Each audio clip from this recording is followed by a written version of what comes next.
Good morning students.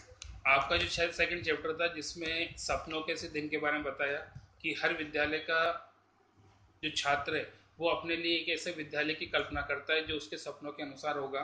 यहाँ पर जैसा क्या होता है कि लेखक न तो खुद पढ़ना चाहता है न उसके परिवार वाले उसको समर्थक थे, लेकिन परिस्थितियाँ उसे पढ़ने के लिए मिलती है और हो सकता है अध्यापक जी का विशेष योगदान है। हेडमास्टर जी जो कि उसके लिए कार्य करते हैं, किसी अमीर बच्चे की किताबों को लाकर देते हैं ताकि उसकी पढ़ाई अनवरत चलती रहती है। उसके आपका सारांश कंप्लीट हुआ। अब आप इसके क्वेश्चन आंसर देखिए। फर्स्ट क्वेश्चन है, कोई भी भाषा आपसी व्यवहार में बाधा नहीं बनती, पाठ के किस अंश से सिद्ध होता है? आंसर है सपनों के सिर दिन पाठ में लेखक गुरदयाल सिंह जी बताते हैं कि बचपन में उनके आधे से अधिक साथी हरियाणा और राजस्थान के व्यापार करने के लिए आए थे और उन्हीं के परिवार से संबंधित थे। उनके कुछ शब्द सुनकर लेखक और उनके साथियों को हंसी आ जाती। बहुत से शब्द समझ में नहीं आते थे, परंतु जब वे मिलकर खेलते तो सब एक दूसरे को अच्छी तरह समझा देते थे। इस पाठ की इसी अंश से सिद्ध होता है कि कोई भी भाषा आपसी व्यवहार में बाधक नहीं होती।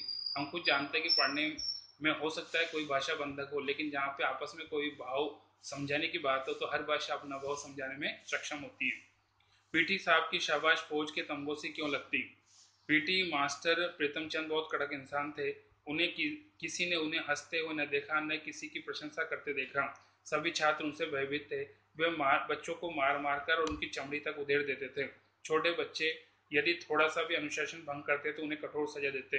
ऐसी कठोर स्वभाव वाले पीटी साहब बच्चों के द्वारा गलती न करने पर अपनी चमकीली आंखें हल्के से झपकाते उन्हें शाबाश कहते हैं। और ये सब होता है जब उनको पीटी स्काउट की परेड करवाई जाती और जब बच्चे उनके कहने पर 1 2 3 कहने पर या विसिल बजाने पर जब बिल्कुल तरीके से करते, परेड में किसी प्रकार कोई गलती नहीं होती, तो वो खुश होकर अपनी आंखें हल्के से चपकाते उन्हें शाबाश कहते हैं।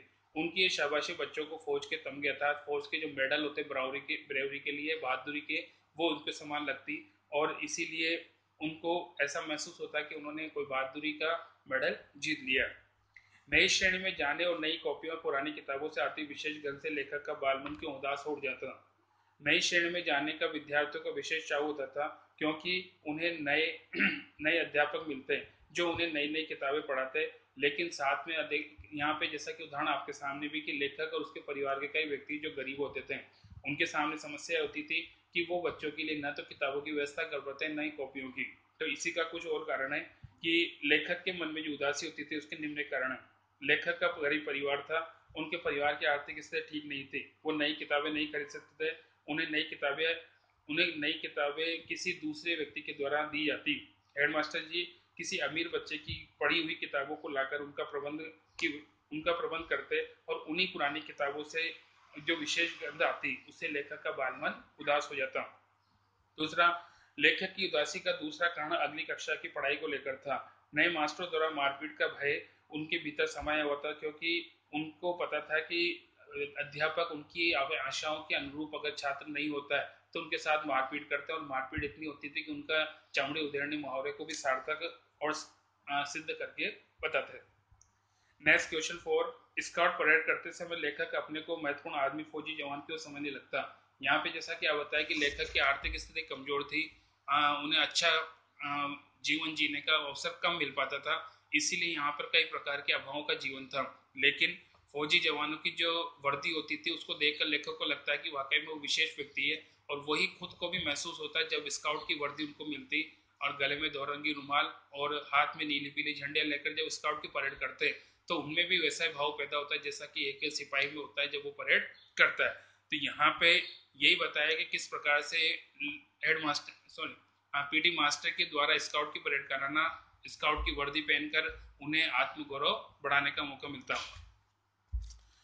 हेडमास्टर शर्मा जी ने पीटी साहब को क्यों मुअत्तल कर दिया? पीटी साहब चौथी कक्षा के लड़कों को फारसी पढ़ाते थे। विद्यार्थियों को शब्द रूप पढ़ने पर और रटने पर यह बल देते। एक दिन कक्षा 4 के विद्यार्थियों को शब्द रूप याद करने को दिए और जब उनमें से कक्षा में से कोई भी छात्र उसे याद नहीं कर पाया तो उन्होंने उन्हें क्रूरतापूर्वक से मुर्गा बनाकर पीठ ऊंचे करने का आदेश दिया। सजा के कारण उनके कई लड़के तो गिर गए। तभी हेडमास्टर शर्मा जी वहां गए। उन्होंने सारा दृश्य अपनी आंखों से देखा और उन्हें लगा कि ये जो सजा दी गई है बहुत कठोर है, उन बच्चों की उम्र इतनी बड़ी सजा पाने के लिए सही नहीं है, और इसीलिए अपनी तरफ से उन्होंने जो कह सकते हो कि मुअत्तल अर्थात सस्पेंड करने का जो ऑर्डर है वो वहाँ के जो शिक्षा मंत्री हैं उनको भेज दिया ताकि उनकी नौकरी से उनको हटाया जा सके। नेक्स्ट 6, लेखक के अनुसार उन्हें स्कूल खुशी से भागे जाने की जगह लगने पर कब और क्यों स्कूल जाना अच्छा लगने लगा। यहाँ पे जैसा कि आप पहले होता है कि अधिकांशतः कोई भी छात्र विद्यालय जाना पसंद नहीं करता। उसके सामने से बड़ी समस्या थी कि न तो उसका खुद की पढ़ाई में रुचि थी और न ही उसके माता पिता पढ़ने के लिए रुचि दिखाते हैं। और लेखक के साथ भी ऐसा आता है, लेकिन यहाँ पे लेखक को ऐसा लगता था कि वाकई में उनको पुरानी किताबें मिल गई इसलिए उनकी पढ़ाई चलती रही। लेकिन फिर भी यहाँ पे कभी कभी स्कूल जाना अच्छा नहीं लगता। उसका कारण ही आपको बताया, अध्यापकों की मारपीट है, अध्यापक के चमड़ी उधेड़ने जैसा मुहावरे को सिद्ध करते।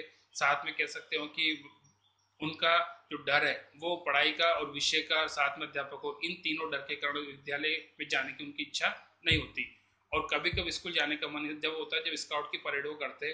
स्काउट की परेड करते समय अपने आप को फौजी जवान समझते। और साथ में कह सकते हो कि जब पीटी मास्टर के दोनों गुण अर्थात अच्छे काम के लिए शाबाशी दी जाती, तब उन्हें स्कूल जाना बहुत अधिक अच्छा लगने लगा। बाकी नेक्स्ट